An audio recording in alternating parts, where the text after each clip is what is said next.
নমস্কাৰ বন্ধুসকল, সময় হ'ল 9টা বাজিলে আৰু মোগিলে কাম এটা লৈ আছে দাদাজনে। গোলাঘাট কোন জেগা?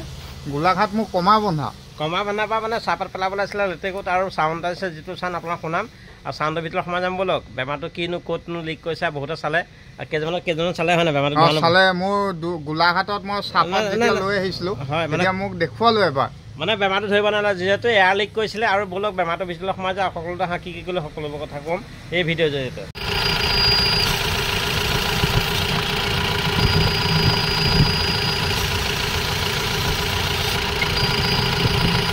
আৰু বন্ধুসকল চাউণ্ডটো শুনিলে, চাউণ্ডটো ক'তনো ফটা আছে, যিহেতু আমি চাউণ্ড শুনিলে গম পাওঁ এইটো এয়াৰ, মানে এয়াৰটো ক'ৰবাত লিক আছে। আৰু গোটেইখিনি চাই গৈ পালোঁগৈ যিটো আমাৰ বাইপাছ ভেল থাকে, বাইপাছ ভেলৰ যিটো এটা বাটা মানে বুটটা থাকে, এই বুটটো ফটা চাব দেই। মই চালোঁ আৰু গৈ ৰাতিও সময় হ'ল, যথেষ্টখিনি সময় হ'ল। ইয়াত এটা ফুটা আছে, যিটো ডাইফৰ্ম থাকে এটা।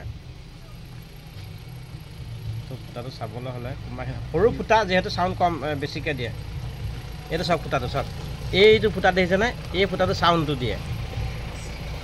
এইটো বাইপাছ ভেল্ভৰ ফুটা হয় আৰু এই চাউণ্ডটোৱে কাণত মানে আঘাত কৰে আৰু বেমাৰটো বিচাৰি নাপায়। তাৰ কাৰণে এইটো বাইপাছ ভেল্ভ লগাবলৈ হ'লে প্ৰায় 1500-1600 টকা খৰচ হয়। মই কিন্তু বাইপাছ এইটো নলগাওঁ, মই এতিয়া ৰিপেয়াৰিং কৰিম। ৰিপেয়াৰিং কৰাৰ অৰ্থটো হ'ল এনেকুৱা মই বেলেগ আছে আৰু বাইপাছ ভেল্ভৰ আমি যদি বেয়া হয় এইটো লগাই দিওঁ। এইটো বস্তু ইয়াত ফটা নাই, ইয়াৰ চাউণ্ডটো কমে নকৰে সেইটো চাব। এইটো দেখিছেনে? বেলেগ এটা লগাম মই ইয়াতে, আৰু ইয়াতে ফটা নাই। চেক কৰি লৈছোঁ, যিহেতু আকৌ চাউণ্ড দিব নেকি, যিহেতু সন্মানৰ কথা যে লাজলান। চালাম আলাইকুম। ইয়াত দাদাজন আছে আমাৰ শীতল পথাৰ। আৰু এইটো মই বুটটো লগাম, চাউণ্ডটো নিয়ে। মই ৰিপেয়াৰিং কৰি দিছোঁ। আৰু ইয়াতে মাজতে মই এষাৰ কথা কওঁ দেই। মই বহুত ৰাতি হ'ল, মই পাত লৈ আহি আছিলোঁ। তেনেকুৱাতে মই দাদাক ফোন কৰিলোঁ যে দাদা মোৰ মাত এটা দিছে এনেকুৱা। দাদাই মোক ৰাতি এতিয়া 9টা বাজিলে, গ্ৰেজো বন্ধ কৰিলে। দাদাক মই ফোন কৰিলোঁ, দাদাই কিন্তু মোক ক'লে হ'ব তুমি গুচি আহা, মই চাই দিম। চাই দিলে, সেইটো কাৰণে দাদাক চিনাকি শীতল পথাৰ কোনো চিনি পায় এজন। ৰাতি আহি ওলালে কপাইল নাজানে, দাদাক মাত এষাৰ লগাই যাওঁ বুলি সোমালো আৰু। বেমাৰ আছে নেকি কিবা? নাই বেমাৰ নাই। আৰু দাদা কি হৈছিলে প্ৰথম কথাটো কৈ দিয়া। এনেও দেখিছে ৰাইজে ভিডিঅ'ত। প্ৰথম মানে কি মোৰ গাড়ী গাঁতত পৰিলে ষ্টাৰ্ট বন্ধ হৈ যায়, মানে এক্সেলাৰেটৰ প্ৰব্লেম আছে। এইটো মোৰ তেজপুৰ এজন ব্যক্তিয়ে মোক ফোন কৰি আছে এতিয়া এই বেমাৰটোৰ কাৰণে। আপোনাৰ কথা কৈছোঁ, শীতল পথাৰ দাদা এজন আহিছিলে এনেকুৱা বেমাৰ, যেতিয়া গাঁতত পৰে এক্সেলাৰেটাৰ কাম নকৰে। আৰু মই ভাল কৈছিলোঁ, আপোনাৰ নামটো অলপ দেৰি আগত লৈছিলে নাম। আৰু এইটো লগ হৈ গ'ল। এতিয়া এইটো ইজিয়া বাইপাছ হ'লটো বনাই দিলোঁ, মই ৰিপেয়াৰিং কৰিলোঁ। মানে ইয়াক এতিয়া নতুন নিকিনিলে হ'ব, যিহেতু বাটাৰফ্লাইটো মানে বুটটো ফাটি গৈছিলে। এতিয়া মই ৰিপেয়াৰিং কৰিম। ইয়াক চাউণ্ডটো দিয়া নাই, সকলোকে দেখাম আৰু সকলোকে লৈ যাম ভিডিঅ'ৰ মাজলৈ। একদম লগালগি এক্সেলাৰেটাৰ